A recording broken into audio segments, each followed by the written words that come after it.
I am Bartholomew Jenkins, 72 years old, and still full of surprises. Never thought my own flesh and blood would look me in the eyes and call my life worthless. After everything I sacrificed, after all the midnight shifts and empty bank accounts. But when Amanda sneered that I was an embarrassment and should stay away from her perfect wedding, something inside me finally broke. So I nodded, walked away quietly, and made one phone call that changed everything. Watching from home now? Drop a comment telling me where you are. Hit that subscribe button and prepare for the wedding disaster that taught my daughter the value of respect. I grew up in a small town in Pennsylvania where everybody knew your business and nobody had much money. My father worked at the steel mill until his back gave out, and my mother cleaned houses for the few well-off families in town. They taught me the value of honest work and a dollar saved. After high school, I got into construction, started carrying lumber and mixing cement, but I had good hands and a willingness to learn. By 30, I was a construction foreman running crews across 3 counties. Nothing fancy, nothing that would impress the country club types, but I built things that still stand today. Bridges people drive over, schools where kids learn, homes where families grow. 35 years I put into that work. I met Margaret at community college, where we both took night classes. Me studying, drafting, her taking accounting. She was the prettiest girl with the smartest mind I had ever met. Our first date was coffee in the student lounge. Our wedding was at the local church with a reception in her parents' backyard. We bought a 3-bedroom ranch-style house in a decent neighborhood. Nothing spectacular by rich folks' standards, but it was ours, and we were proud of every square foot. We tried for years to have a child. Margaret suffered through 3 miscarriages before Amanda finally came along. The pregnancy was difficult.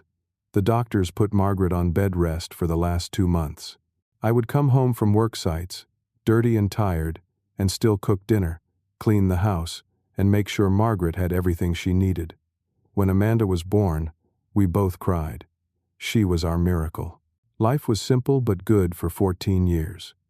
We took modest vacations to the Jersey Shore. We saved for Amanda to go to college someday. We had Sunday dinners with both our families. Margaret kept the books for my side business, doing small construction jobs on weekends. We had enough. Then Margaret found the lump. By the time they caught the cancer, it had already spread. 6 months of treatments that drained our savings and broke our hearts. Amanda was 14 when her mother died. Just starting high school. Just beginning to become a young woman. And suddenly, without the mother who adored her, I became both mother and father overnight.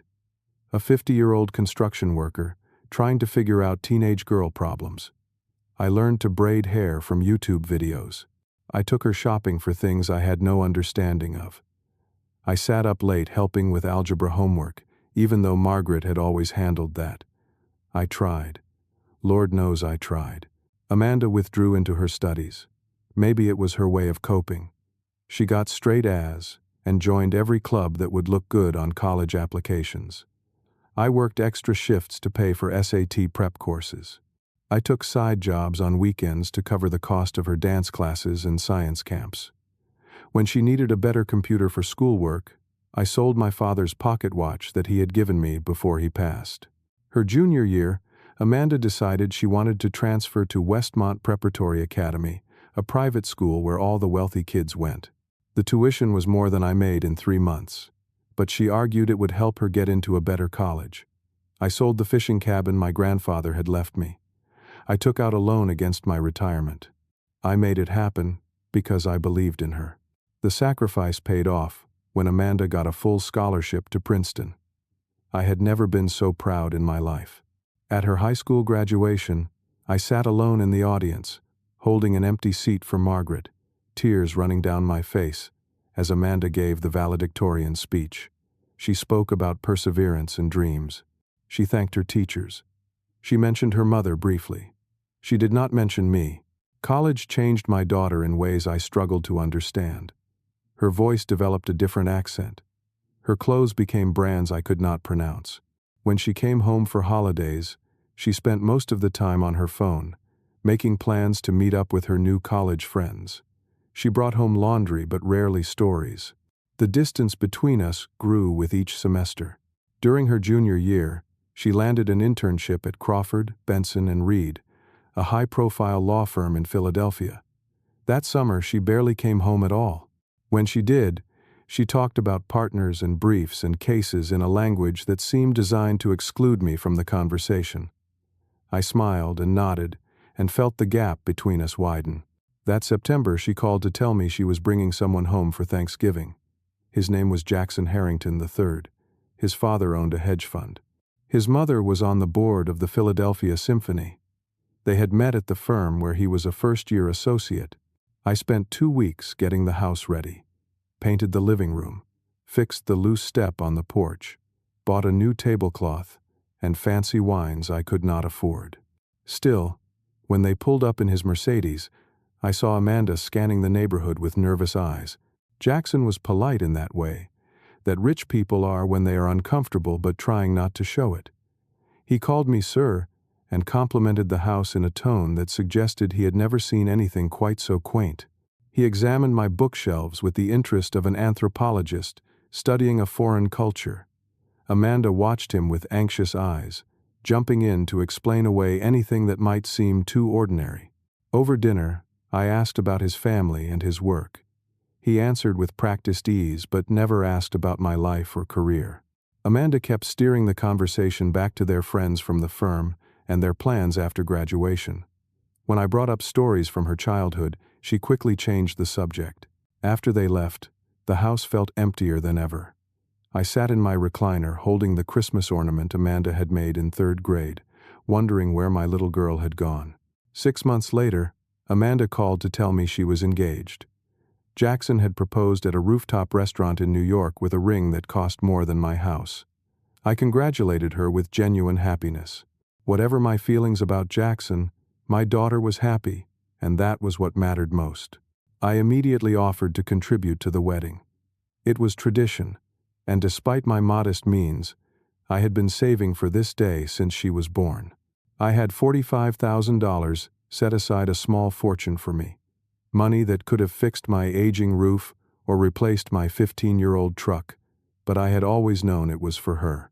When I told Amanda the amount, there was a pause on the phone. She said that was generous, but weddings were expensive these days. I could hear the calculation in her voice. My life savings was just a drop in the bucket of what she envisioned. The first planning meeting should have been a warning. Amanda had hired a wedding planner named Sophia Winters. She wore clothes that looked simple but probably cost more than my monthly mortgage. She had an assistant who followed her around with a tablet.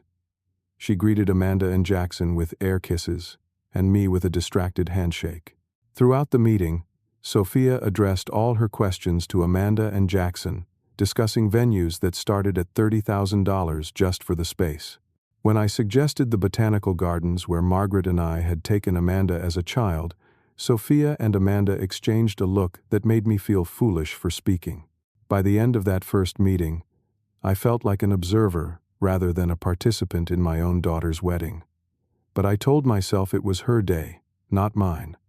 I would play whatever role made her happy. The warning signs continued to pile up like storm clouds on the horizon. Amanda selected the Harrington Country Club for the venue, a place where Jackson's family had been members for generations. The rental fee alone was $30,000, not including catering or decorations. When I suggested we look at alternatives that might have meaning for our family, Amanda dismissed the idea immediately. "Dad, this is not the time to be cheap," she said, the words slicing through me like a knife. "This is the most important day of my life." I nodded and wrote the first check, telling myself that making her happy was worth the cost. After all, what else was I saving for? The invitations were the next shock. $5,000 for engraved cardstock with gold foil lettering and hand calligraphy. I paid for them without complaint, though the cost represented 3 months of careful budgeting. Amanda did not thank me. She simply checked it off her list and moved on to the next expense. When the draft guest list arrived in my email, I noticed something strange. Many names were missing. Frank Miller, my best friend of 40 years. The Hendersons, who had babysat Amanda when she was little. My cousin Robert and his family, who had always sent Amanda birthday gifts, even when they were struggling. There must be a mistake with the guest list, I said during our next planning call. A lot of our family friends are missing. It's not a mistake, Amanda replied coolly. We had to make cuts somewhere. Jackson's family has a lot of important connections we need to invite. But these people have known you your whole life, I protested. Dad, they're your friends, not mine. And frankly, they wouldn't fit in with the rest of the guests. The words hung in the air between us. I swallowed my hurt and said nothing more about it. A week later, we had dinner with Jackson's parents at La Maison, a French restaurant where the menu had no prices. Harold Harrington was a large man with perfectly manicured nails who spoke in statements rather than conversations.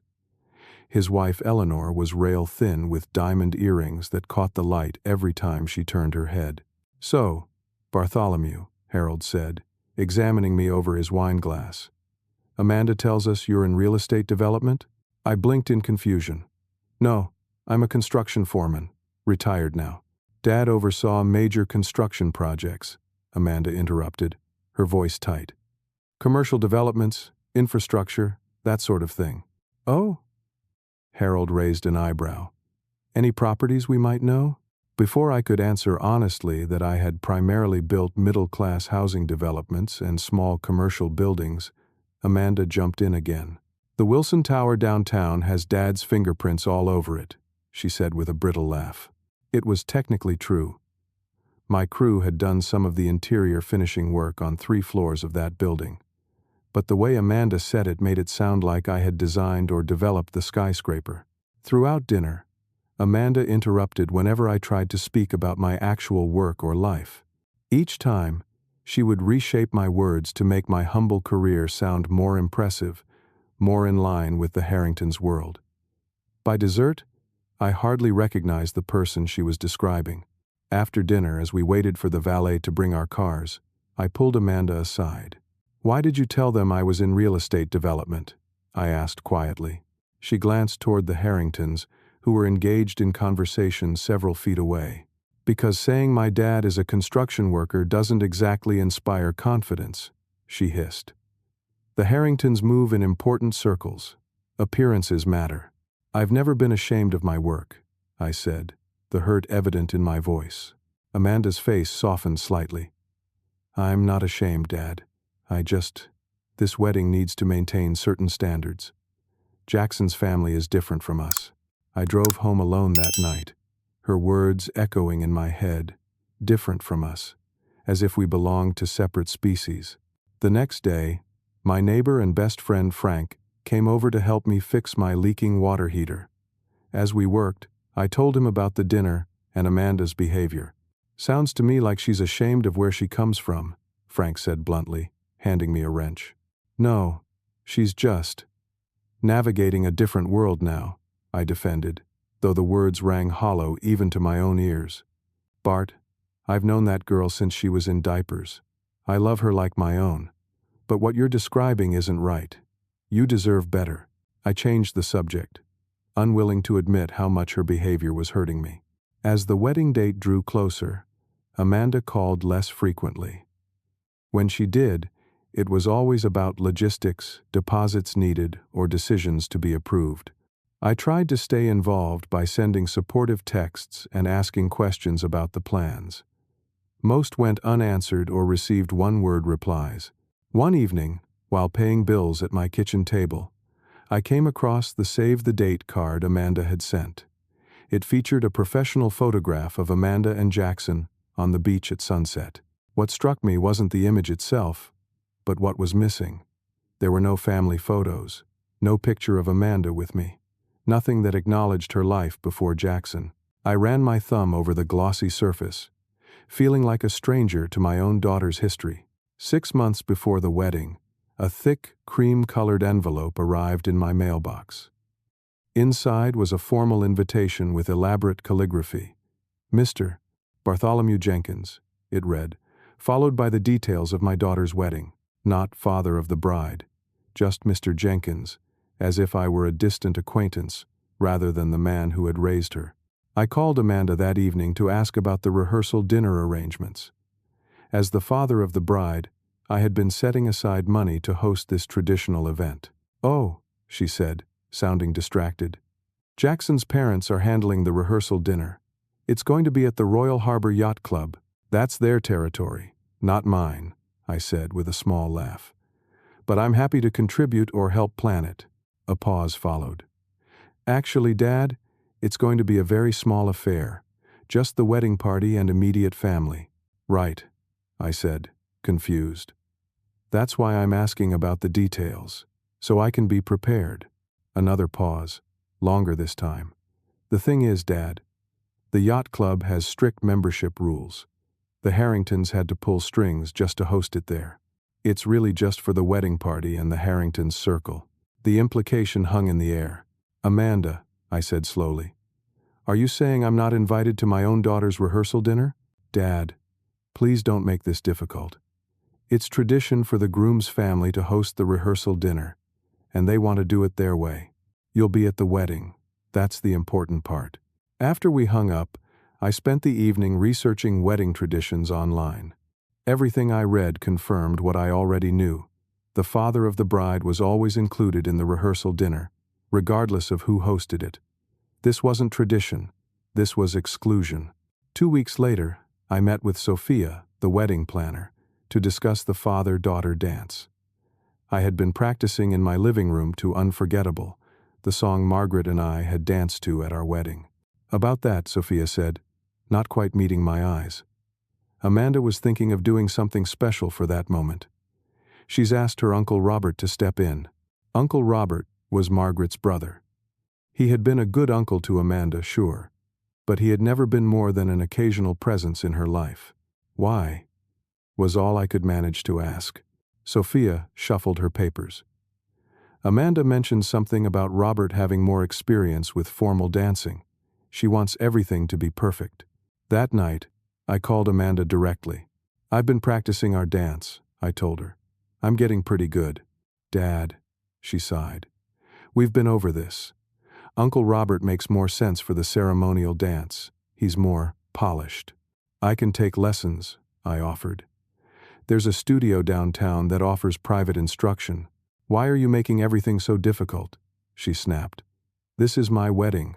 I'm trying to make it perfect, and you're fighting me at every turn." Jackson was with her during this call. I could hear him in the background, saying nothing, neither defending me nor confronting her behavior. The next blow came at the tuxedo fitting. I had made an appointment at the rental shop Sophia recommended. I spent an hour being measured and selecting a classic black tuxedo that the salesman assured me was appropriate for the father of the bride. That evening, Amanda sent a text. "Dad, I've selected a different tuxedo style for you. The charcoal gray with the specific tie I chose. It fits better with what the groomsmen are wearing. The shop has the details." Not asking, telling. A week later, I received the updated timeline for the wedding day. My toast, originally allocated 5 minutes, had been reduced to 1 minute, wedged between the best man's speech and a champagne pour. I was seated not at the family table but at table 11, near the back of the room, with distant relatives of Jackson's I had never met.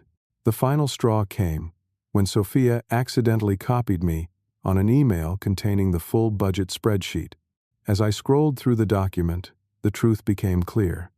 I was paying for 70% of this wedding while being treated as an afterthought.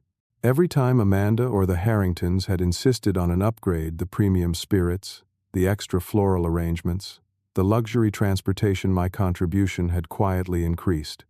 Meanwhile, my role had steadily diminished. I sat at my kitchen table, the spreadsheet glowing on my laptop screen, and felt something fundamental shift inside me. This wasn't about money. It was about respect, and I was receiving none.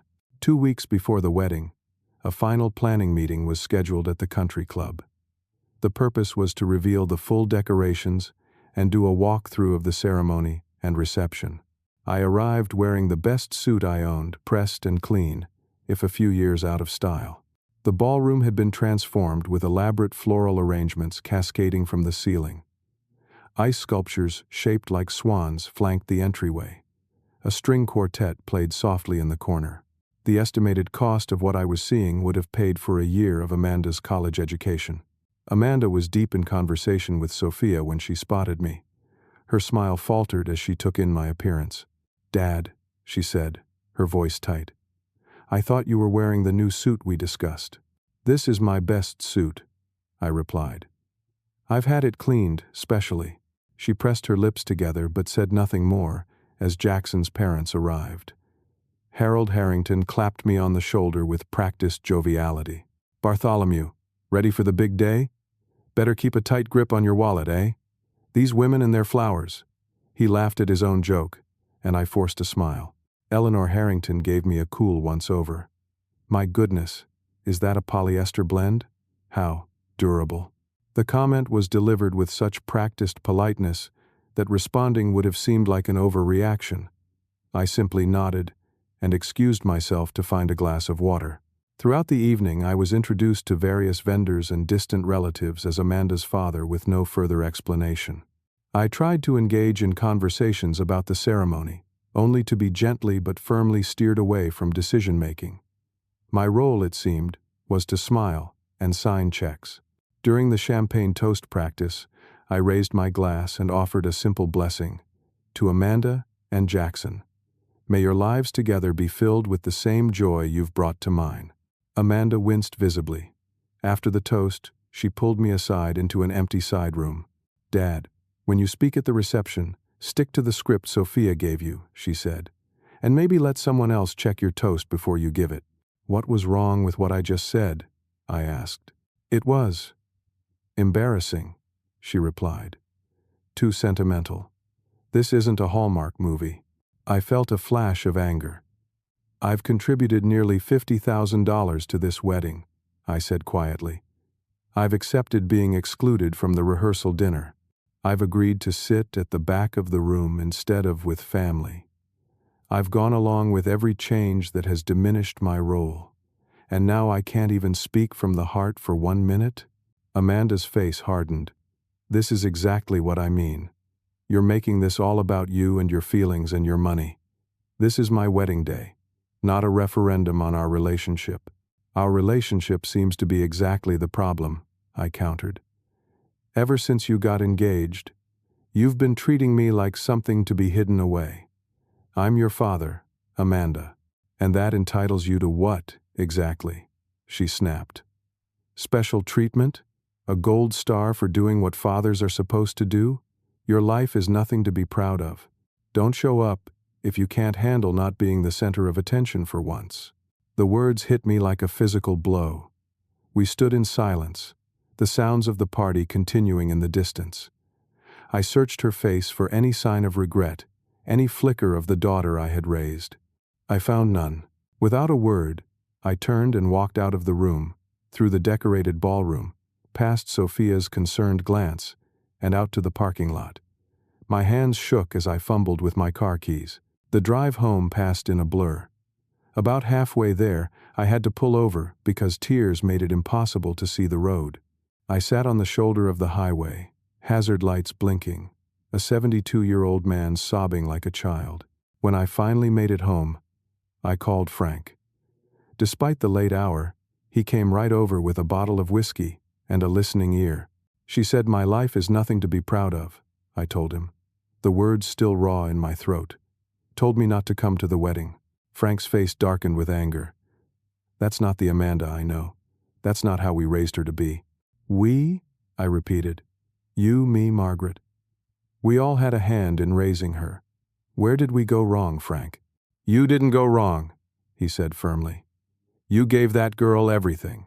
Worked yourself to the bone to give her opportunities. And this is how she repays you? By being ashamed of you? Hell with that, Bart. Pull your money out. See how her fancy wedding looks without your life savings paying for it." I shook my head. "I can't do that to her. It's her wedding." "She's already done it to herself," Frank replied. "Sometimes the kindest thing you can do for someone you love is let them face the consequences of their actions." I didn't sleep that night. Instead, I sat in Amanda's childhood bedroom, untouched since she left for college. Trophies lined the shelves. Photos covered the bulletin board, her winning the spelling bee in 4th grade, her middle school graduation with me standing proudly beside her, our camping trip to the Poconos where I taught her to fish.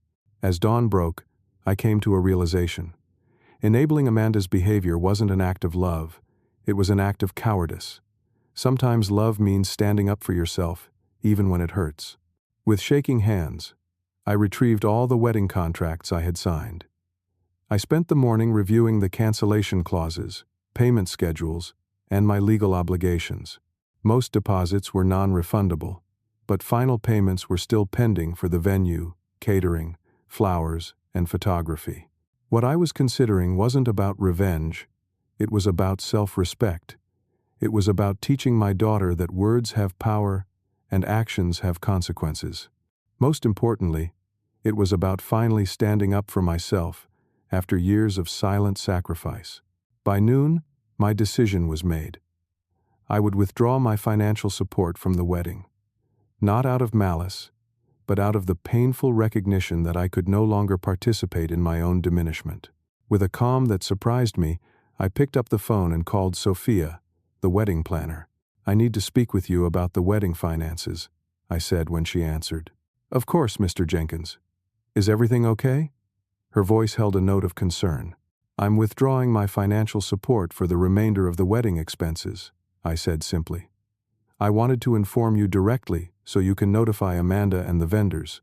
A stunned silence followed. "Mr. Jenkins, is this about yesterday? Because I'm sure whatever happened can be resolved. The wedding is in 2 weeks. This decision isn't made lightly or in haste," I replied. "I would appreciate a confirmation of all payments I've made to date, for my records." "But sir, the remaining balances are substantial. The venue requires final payment next week. The florist is already ordering materials." "I understand. Please let Amanda know she'll need to make alternative arrangements." I ended the call and methodically began the process of cancellation. I contacted the venue, explaining that I would not be making the final payment of $15,000. I called the caterer to cancel the remaining balance of $8,000. The florist, the photographer, the band all received the same message. My financial involvement was concluded. With each call, I felt a weight lifting from my shoulders, replaced by a profound sadness. This was not how things should have ended. This was not the relationship I had wanted with my daughter, but it was the relationship she had chosen. After completing the cancellations, I turned off my phone and sat in my garden, watching the birds at the feeder Margaret had installed 20 years ago. For the first time in months, I felt at peace with myself. The next morning, I turned my phone back on to find 17 missed calls, 29 text messages, and 5 voicemails. The first voicemail was from Amanda, her voice shrill with panic. "Dad, what have you done? The venue called saying you canceled the payment. Call me back immediately." The second was more desperate. "This isn't funny, Dad. If this is about what I said, I was just stressed. You can't ruin my wedding over one argument." The third was from Jackson, his usually polished tone strained. "Mr. Jenkins, we need to discuss the situation with the wedding vendors. Please call at your earliest convenience." I texted Jackson. "I'm available to talk at noon." When he called, his voice was measured, the lawyer in him taking over. "Mr. Jenkins, Amanda told me about your conversation at the venue. While I understand you might have been hurt by her words, pulling financial support 2 weeks before the wedding puts us in an extremely difficult position. I'm sure you understand that actions have consequences, Jackson," I replied calmly. "Amanda made it clear that my presence and my life weren't valued. I'm simply respecting her wishes by removing myself and my contributions from an event where I'm not welcome." "She was stressed," he said, a note of desperation creeping into his voice. "She didn't mean it. She's been showing me exactly what she means for months now," I said. This was merely the confirmation. An hour later, Amanda arrived at my house, alternating between tears and fury. She pounded on the door until I opened it. Her face was blotchy, her designer outfit wrinkled. "How could you do this to me?" she demanded, pushing past me into the living room. "My wedding is in 2 weeks and you're trying to ruin it." I'm not trying to ruin anything, I said quietly. I'm respecting your wishes. You told me my life was nothing to be proud of and that I shouldn't show up. I'm doing exactly what you asked. I didn't mean it like that, she cried. I was stressed about the wedding. You know how important this day is to me. Important enough to dismiss your father's entire life? Important enough to treat me like an embarrassment rather than family? She paced the room, running her hands through her hair. You don't understand the pressure I'm under. Jackson's family. Their expectations the wedding has to be perfect. And perfect means erasing your background? Hiding your father away? Being ashamed of where you come from? I'm not ashamed, she protested weakly. Then why am I seated at the back of the room? Why was I uninvited from the rehearsal dinner? Why is your uncle walking you down the aisle instead of me? She had no answer for that. Amanda, I said gently, you have a choice to make. You can either embrace your entire life, the working-class father who sacrificed everything for you included, or you can continue pretending to be someone you're not. But I won't finance the latter any longer. The Harringtons will think we're pathetic, she whispered. If they judge you for having a less extravagant wedding, then perhaps you should reconsider whether their approval is worth seeking. She left in tears, slamming the door behind her. An hour later, my phone rang with an unfamiliar number. Mr. Jenkins? This is Edward Brennan, representing the Harrington family. I believe we may be able to come to an arrangement regarding the wedding expenses. I'm not interested in negotiations, Mr. Brennan, I replied. This isn't about money. The Harringtons are prepared to cover all remaining expenses, he continued as if I hadn't spoken, in exchange. They would appreciate your discretion regarding the circumstances. My discretion, I repeated. You mean they want to pay me off to keep quiet about why I withdrew support? They merely wish to avoid unnecessary drama. Please tell the Harringtons that my decision stands. This is between me and my daughter. Good day, Mr. Brennan. That evening, I discovered that Amanda had posted on social media, painting herself as the victim of a father's selfish betrayal. Heartbroken that my own father would abandon me 2 weeks before my wedding, she wrote. Some people just can't stand to see others happy. The post received dozens of sympathetic comments. But it also sparked private messages to me from friends who knew the real story. Frank rallied our old construction crew, neighbors and church members to send messages of support. Their kindness was a balm for my wounded heart. Over the next few days, I received reports through mutual friends about Amanda's increasingly desperate attempts to salvage her wedding plans. The venue agreed to honor the reservation with a significant reduction in services. The caterer scaled back from filet mignon to chicken. The elaborate floral arrangements were canceled in favor of simple centerpieces. 1 week before the wedding, Jackson's mother called me directly. Bartholomew, she said, her voice icy, I don't know what game you think you're playing, but this is beyond childish. No games, Eleanor, I replied. Just a father finally standing up for himself. Do you have any idea the position you've put us in? Half the guests are threatening to back out because of the venue downgrade. The Prestons are our oldest friends, and they've heard the whole sordid story. I'm sorry you're embarrassed, I said, meaning it. But this was never about hurting anyone. It was about teaching Amanda that you can't treat people as disposable, even family. Especially family. She's your daughter, Eleanor said, as if that settled everything. Yes, I agreed. And I'm her father. Not her ATM, not her embarrassing secret. Her father. The call ended without resolution. As the wedding day approached, the revised plans took shape: a hastily arranged ceremony at the community center, a reception catered by a local restaurant, flowers from the supermarket, rather than the exclusive florist. Not the fairy tale Amanda had envisioned, but a wedding nonetheless. I received no further communication from Amanda or Jackson. Just silence, and the knowledge that in 2 days my only daughter would be married without me there. On what should have been the happiest day of my daughter's life, I went fishing with Frank at the lake where I used to take Amanda when she was little. The irony wasn't lost on me as I cast my line into the still water. You doing okay, Bart? Frank asked as we sat side by side on the weathered dock. Not really, I admitted. Part of me still feels like I should be there, walking her down the aisle. You would have been, if she'd wanted you there as yourself, Frank replied, not as some watered-down version she wasn't embarrassed by. My phone buzzed with a text from Maria, Frank's wife, who was attending the wedding as a family friend. Ceremony starting. Only about half the guests showed up. Amanda looked stressed. I put the phone away, focusing on the bobber floating on the lake's surface. Another text came an hour later. Reception at Community Hall. Buffet from Antonio's replacing fancy caterer. Cash bar instead of open bar. Jackson's parents barely speaking to anyone. Throughout the afternoon, the updates continued to arrive.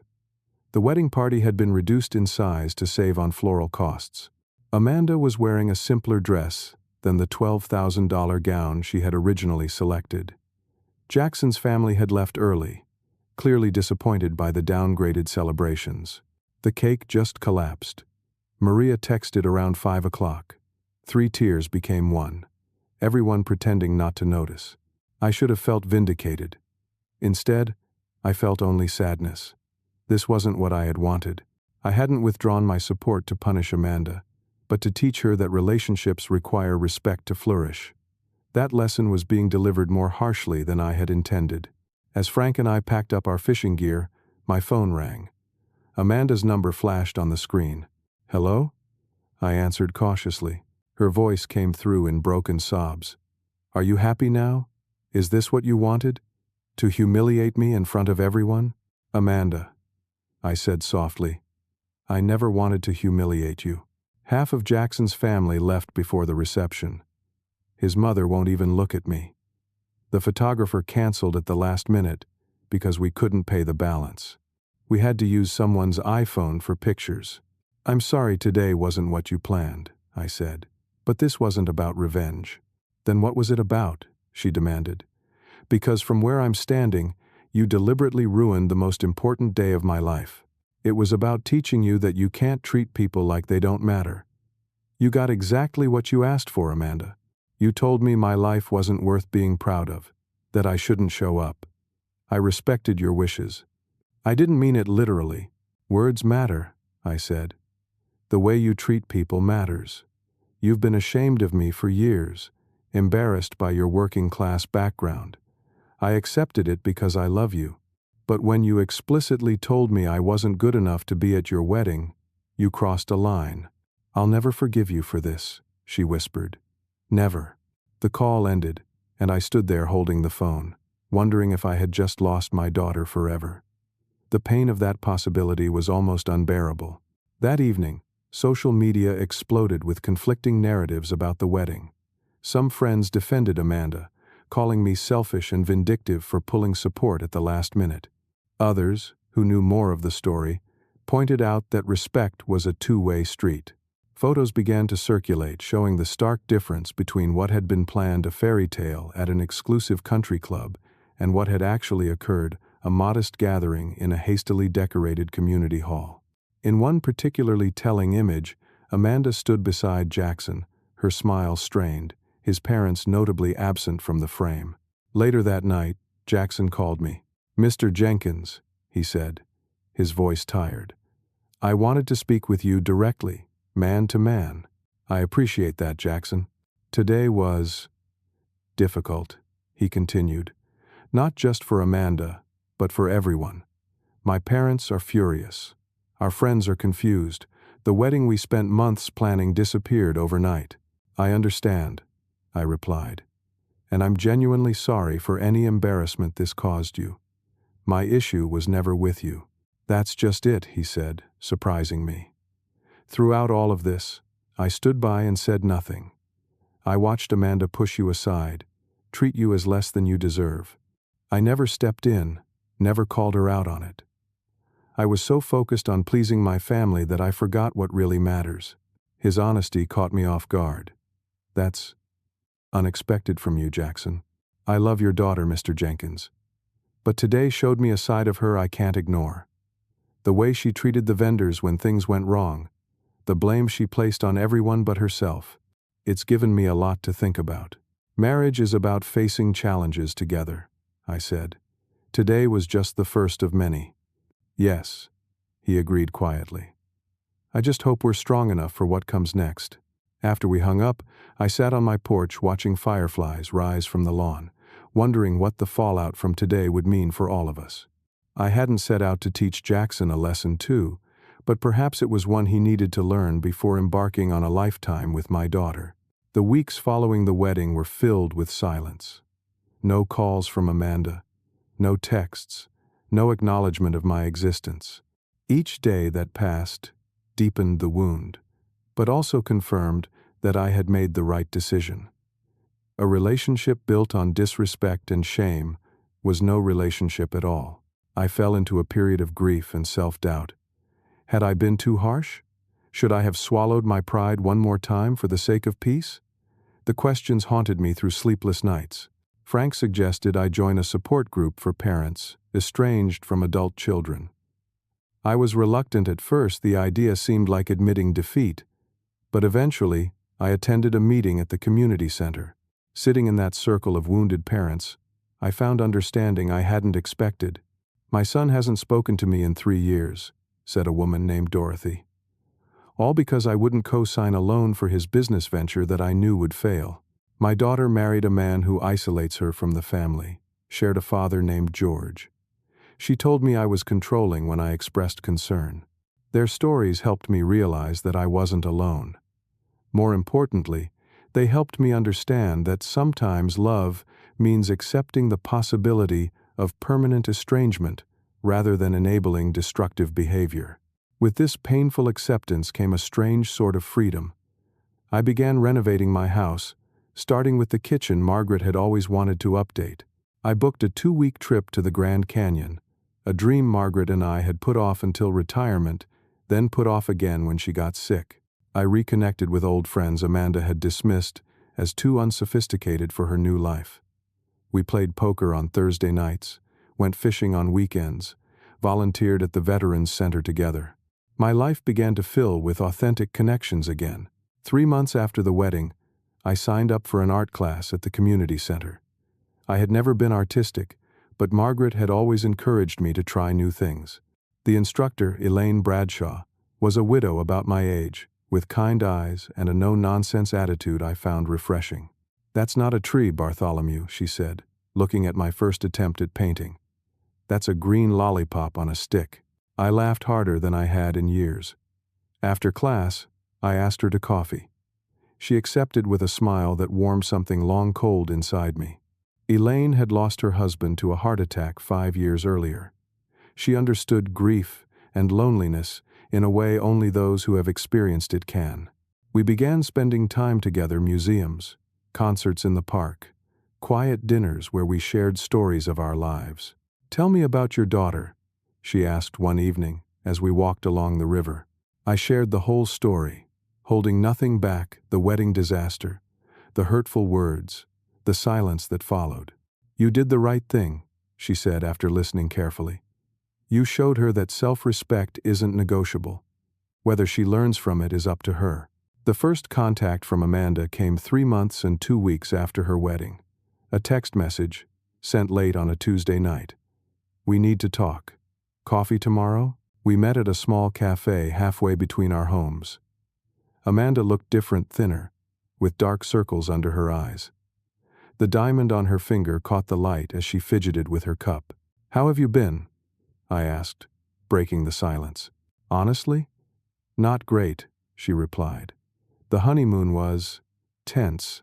Jackson's parents barely speak to me now. They blame me for the wedding fiasco." I nodded but said nothing, waiting for her to continue.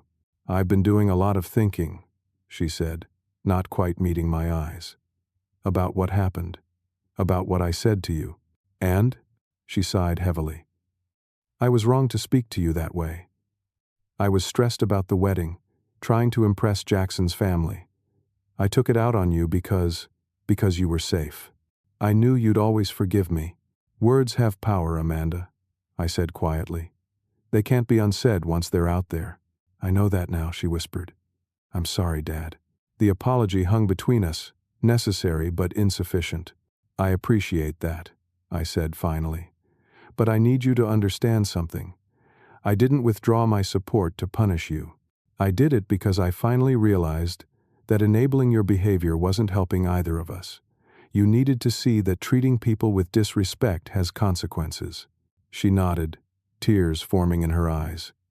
Jackson said something similar. "We've been working through some things. Seeing a counselor. That takes courage," I acknowledged. "The thing is," she continued, "the wedding being what it was actually showed me who my real friends are. The people who stayed, who helped us pull it together at the last minute, they're the ones who matter. Not the ones who bailed because the venue wasn't fancy enough." It was a start, a small recognition that values might be shifting, but I knew better than to expect instant transformation.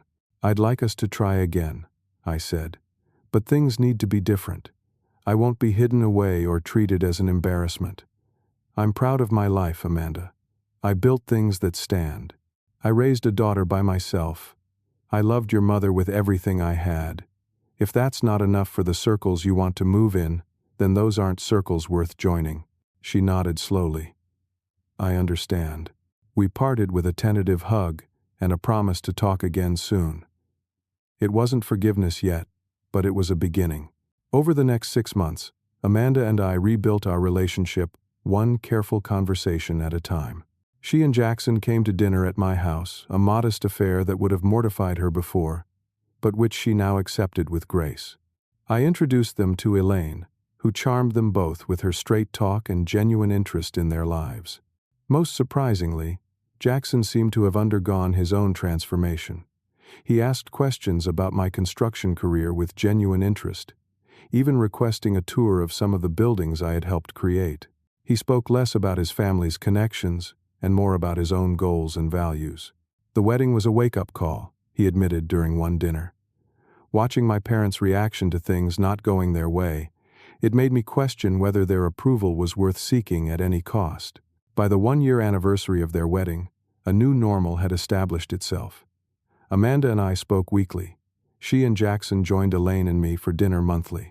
The relationship wasn't perfect, there were still moments of tension, old habits that died hard, but it was authentic in a way it hadn't been before. The greatest gift came in the form of Amanda's growing appreciation for her own history.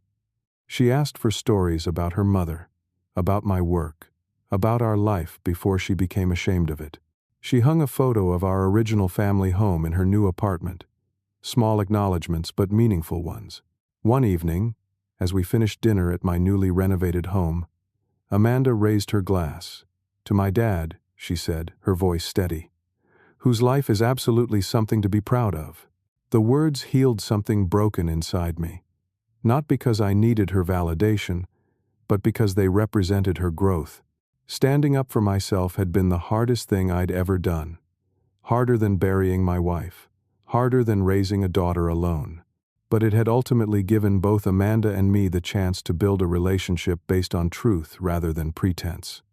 Sometimes love means having the courage to say no, even when saying yes would be easier. If you're facing a similar struggle with someone in your life, remember that self-respect isn't selfish, it's necessary. Have you ever had to stand up for yourself with someone you love? Share your story in the comments below. And if this journey resonated with you, please hit that subscribe button and like this video so others who need to hear this message can find it. Remember, a life lived with dignity and truth is always something to be proud of, no matter how simple or ordinary it might seem to others. Thank you for listening to my story today.